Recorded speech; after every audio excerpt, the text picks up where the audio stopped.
Hello everyone. Today we'll be discussing about the concept of satellite networks in advanced networks. Okay, what do you mean by satellite network? That we will deal first.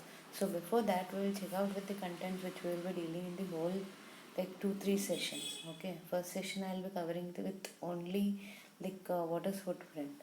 Till that point, we'll be discussing in this. You have introduction. You have natural satellites, orbits, types of satellite orbits, then footprint, categories of satellite, geo, MEO, LEO, and advantages and disadvantages. So in this session, I'll be covering till you can say footprint. I'll be covering. Others will be dealing it in the next session. Okay. So let's continue. So introduction. Why the satellite network is said to be important is you have to have the communication over various devices. Okay. In order to have the communication with various devices without interference, without any problem, and it should be faster. You are using the satellite network. You can check out here in various aspects which is being used. Your satellite network is the server. You have the various fax machines. You have cordless phones. You have the digital cameras, laptops. You have the banking aspects. You have distance learning, video conferencing, everything, and you are said to be communicating from one system to another system through the internet. You are said to be using the concept of satellite network. Okay. So, what are the satellites? You can say already you have an natural satellite, that is your moon, which is at a faster, far distance, and where the communication, which is very delayed, because it is said to be very at a very far distance. You cannot assume to have a communication very faster. It is said to be late. So the human beings, what they have done is they have introduced an electronic devices which are said to be installed over the earth, where they generate the signals whenever the signals have become weaker. When you are communicating from one end to another end, the signals become weaker in between only. So in order to make the signals become like the energy signals to be meant to be like flowing at a faster rate, you need a satellite to make the signals at a stronger rate. You are using the concept of satellites, which are said to be natural, not natural, they are said to be artificial satellites. So remember, when you want to make the signal from weak to strong, you are using the concept of your satellites. Okay, so let's check out the various types of satellites which are being provided. So before that, you should be knowing that in a satellite you need an orbit. What is an orbit? It's nothing but a path which will help you out in traveling around the earth. That is said to be an orbit. Orbit has a path which travels around the earth. Okay, you have three types of orbits. You can check out equilateral orbit satellite, inclined orbit satellite, which will be slant. Then in between you have the polar orbit satellite, which will be circulating like in the center point only.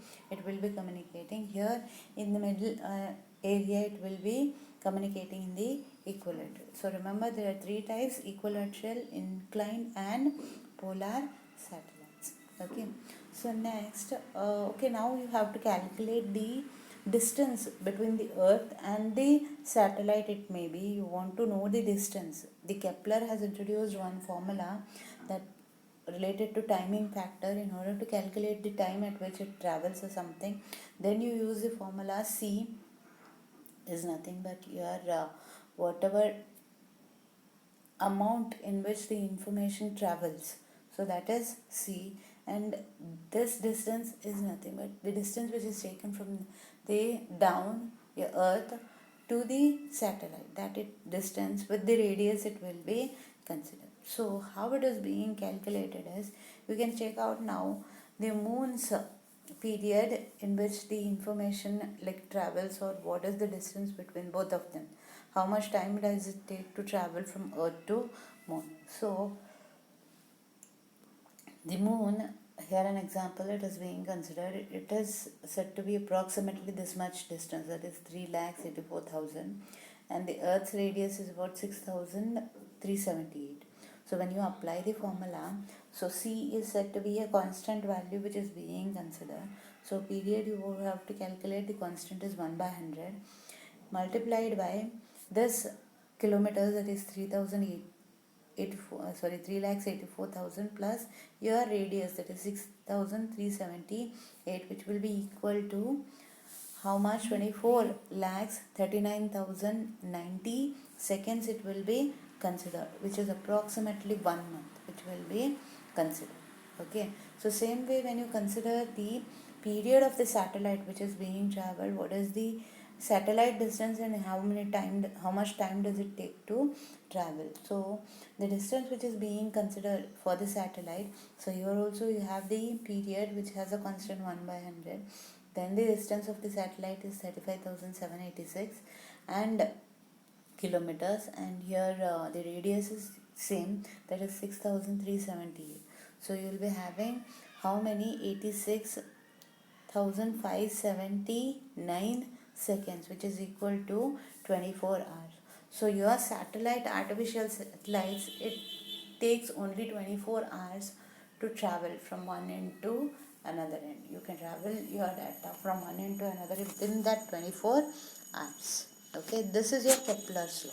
So next you will be learning about footprint. Footprint is nothing but it's an area.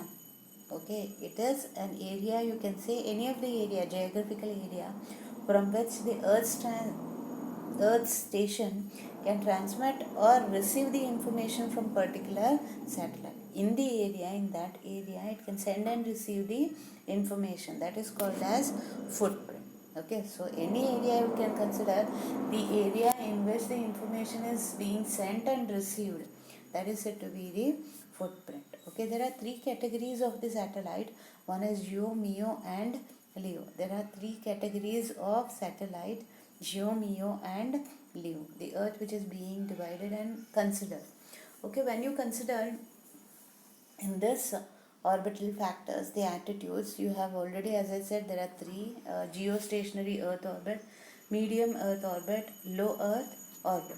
There are three, but within that you have the Allen bells. Okay, these Allen bells are very important, those which are being generated from the solar wind.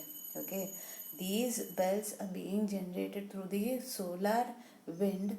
Those are the electron particles. Okay, electron or proton particles which are being generated through the help of solar wind. Okay, mainly those factors are the distance, like these bells are there, so you have to have a communication with the disturbance also. So these bells have the disturbance. Okay, so these three are the satellites which we will be discussing in future.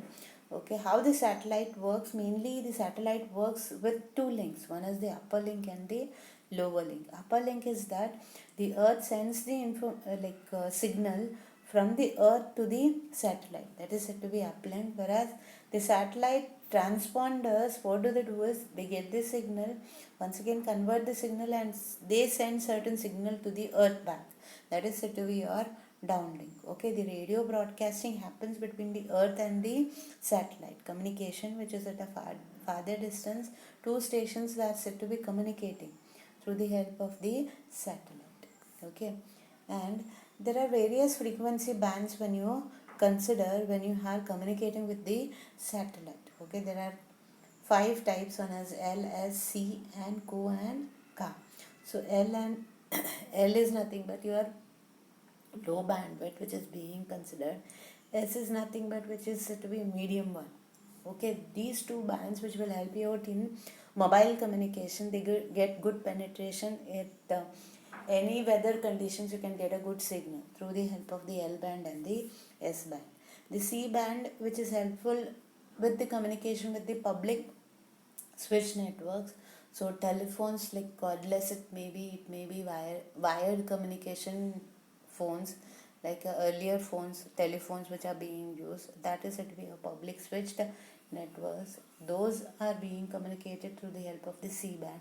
Q and K band, these are the bands which are helpful, nothing but in the satellite they are said to be provided. Why is you need good internet speed, you need a good video conferencing concept, and you need a good multimedia aspect, then you are using the Q and K band. So you have the their own frequencies, the various bands, the downlink and the upper link, they have their own frequency bands from 1.5 to 20 gigahertz. Uplink is about 1.6 to 30 gigahertz. Okay, in the beginning, L and S have low bandwidth. It's a terrestrial interface, that is your C band.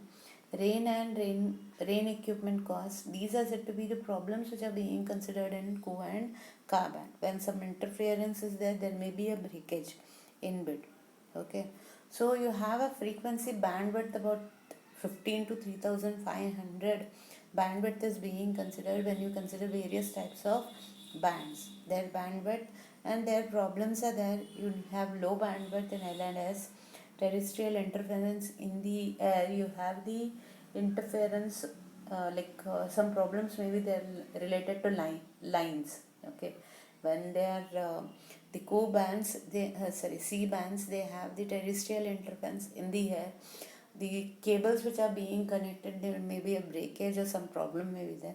That is the problem. Whereas Ku and Ka is nothing but, since it is in air, wireless medium, it has a problem of communication, that there may be a breakage in between with the communication. Okay, this is the concept of the frequencies related to the orbits. It may be related to what is satellite network we have dealt with today. Okay, in the tomorrow's session we will be dealing with different types of satellite, that is GEO, MEO and LEO. In detail we will be learning those satellites. Okay, artificial satellite. Okay, thank you.